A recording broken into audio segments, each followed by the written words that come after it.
So it has been just about 6 months since the late, lovely, lovable comedian and actress Betty Marion White passed away.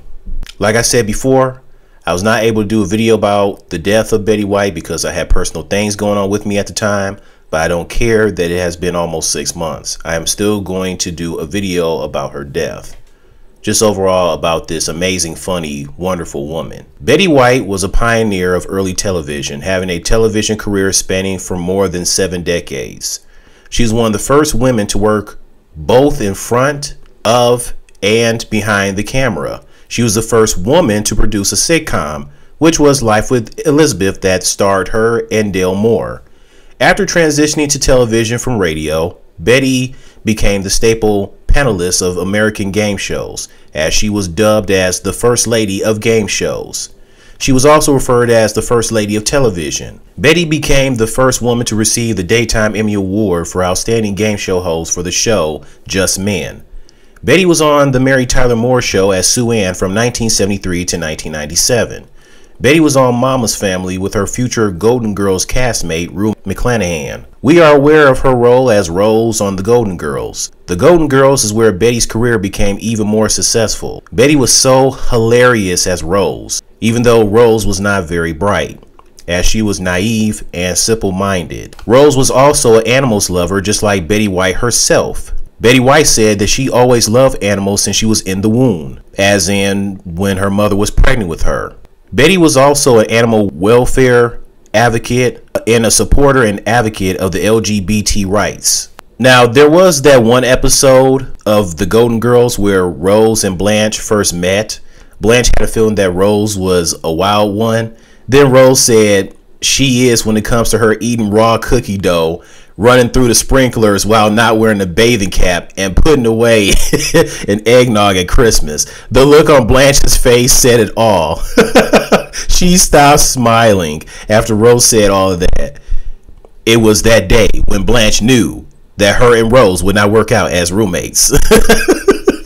Rose was just so funny. And Sophia, especially Sophia.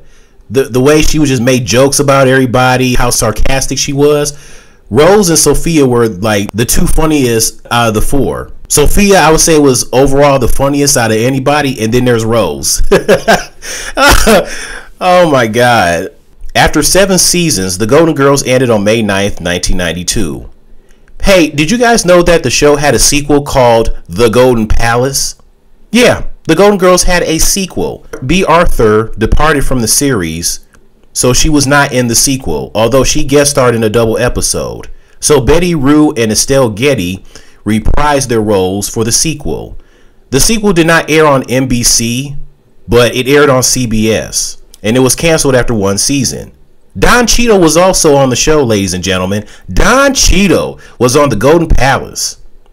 Despite having solid ratings, the viewership fell steadily as the season progressed. A second season would be the green light, according to McClanahan, although network exclusives changed their mind overnight and opt not to renew the series. Susan Harris, who's the creator of The Golden Girls and The Golden Palace, said it was a failure due to the sequel not working without Bea Arthur. So maybe if Bea Arthur was a part of the sequel, it probably would have been fine. It probably wouldn't have been successful as The Golden Girls, but it still would have been just fine. Since then, Betty continued being active when getting older, as she made appearances on television shows and movies. I remember she was in that one episode of My Wife and Kids. That was such a funny episode with her in it. And I remember that one Snickers commercial she did. Tomo, come on, man, you're riding me all day. That's not what your girlfriend said. Oh, man. On May 8th, 2010, Betty held the title as the oldest to host Saturday Night Live at the age of 88. She became even more popular and even more successful than the rest of her Golden Girls castmates. Estelle Getty retired in 2001 due to health issues. Her last movie role was when she was Grandma Estelle in Stuart Little. Anybody remember her in that Stuart Little movie? I'm sure you do. She died in 2008 from dementia with Lewy bodies. Her disease was so bad that she was not able to hold conversations with the rest of the Golden Girls, nor could she recognize them. I mean, good Lord, that was so sad what happened to Estelle Getty. That dementia, man, that sucks. Estelle started showing signs of dementia during the filming of The Golden Girls. She started to struggle to remember her lines, and in the later seasons, she had to rely on cue cards. According to Betty, Estelle had a strong fear of death, where she avoided making jokes about death whenever possible and was uncomfortable when the show brought up the subject. Well, Estelle Getty isn't the only one who's afraid of death. There's plenty of people who are afraid of death. I mean, it's death, so it's understandable. Emma Stone once said that she has a fear of dying. The late Jerry Lewis said that he was afraid of death. I mean, even the late Larry King himself was afraid of death. And speaking of him, he actually did an interview with Betty, and he asked Betty if she's afraid of death herself. Take a listen. Do you fear leaving the planet? Oh no. Oh, I look forward. I fear it. Oh, I don't.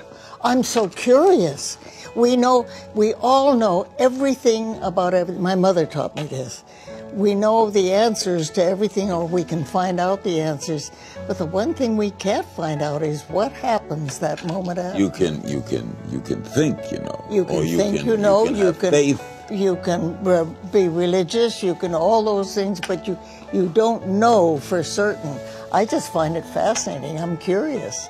And the older I get, the curiouser I get. But what if it's nothing? What if it's nothing? I won't know that. You can't lose on that. It's a win-win situation. Then in 2009, B. Arthur passed away a year after Estelle Getty. She passed away from lung cancer. Then, a year later, in 2010, Rue McClanahan died after suffering brain hemorrhage. She was cremated and her ashes were given to her family. I gotta tell you, it was crazy when Estelle Getty, B. Arthur, and Rue McClanahan all died a year after each other. One by one by one. It was ridiculous. I'm like, yo, what is going on here? Okay, first Estelle Getty, then B. Arthur passed away a year later. Now another year later, Rue McClanahan has died. What? It felt like a Golden Girls curse. And then I was thinking, and some people probably thinking about this at the time too, they were like thinking, oh no, hopefully Betty White isn't going to die the next year. Some of y'all were probably thinking, is Betty White going to pass away in 2011? Man, if she would have died a year after Rue McClanahan and all of the Golden Girls died a year after each other, year after year after year after year, man, I would have lost it. It would have been crazy. It would have been ridiculous. It would have felt like it was a true Golden Girls curse. I'm like, yo, what? Oh my God. It would have been crazy. But thankfully, she kept living, and she continued living in the 2010s and, you know, early 2020s until 2021. Betty White was the last Golden Girl to pass away. She lived longer than her Golden Girls castmates. Betty was also the last cast member of the Mary Tyler Moore Show to pass away as well. 3 of the last remaining Mary Tyler Moore Show cast members actually passed away all last year in 2020. Gavin MacLeod and Ed Asner passed away in August, just 4 months before Betty died. And here's a fun fact. I've read that Betty White was originally supposed to play Blanche and that Rue McClanahan was originally supposed to play Rose. Isn't that something? But they switched. Because it reminds me how Jennifer Aniston was originally supposed to play Monica and Courtney Cox was originally going to play Rachel, but they switched their roles. Rue was more suitable to play Blanche. You know, with Friends, Jennifer Aniston seemed more like she was perfect for the Rachel role, and that Courtney Cox was perfect for the Monica role. Betty was looking forward to her birthday. She was very excited for her 100th birthday. Her one final message was for her fans. On December 31st, 2021, Betty died at her home in Los Angeles, California at the age of 99 due to suffering a stroke. Now, most people thought she died of natural causes or due to COVID-19, but it was a stroke. The woman was 99 years old. She lived a long time. I'm sure she lived a good life. She obviously seemed like a nice woman, you know, very funny, down to earth. Betty was married to her only husband, Alan Ludden, from 1963 until he died in 1981 due to stomach cancer. Ever since then, she did not remarry. She even said, once you've had the best, who needs the rest? So she really loved her husband dearly. Not only that, but Alan Ludden's first wife, Margaret McGloin, also died of cancer in 1961. Both Alan Ludden and his first wife both died of cancer, and they died 20 years apart from each other. So that's crazy. Her last words were actually a call from her late husband, and she never had children. James Lipton asked her, heaven exists, what would you like God to say to you when you walk through the pearly gates? And so Betty replied saying, come on in, Betty, here's Alan. Rest in peace to Betty White. Thank you for being on this planet, for making people laugh, and just being a good-hearted, wonderful person that you are and were. Also, rest in peace to Estelle Getty, B. Arthur, and Rue McClanahan. You can't forget about them. Oh, and Betty White also was on the one show Hot in Cleveland that aired 6 seasons on TV Land that starred her, Jane Leeves, Daphne Frazier, Wendy Malick, and Valerie Bertinelli. Tell me where you guys were when you heard the news that Betty White passed away. And you can also, in the comments, tell me about Betty White and, the Golden Girls and the rest of the Golden Girls that passed away as well.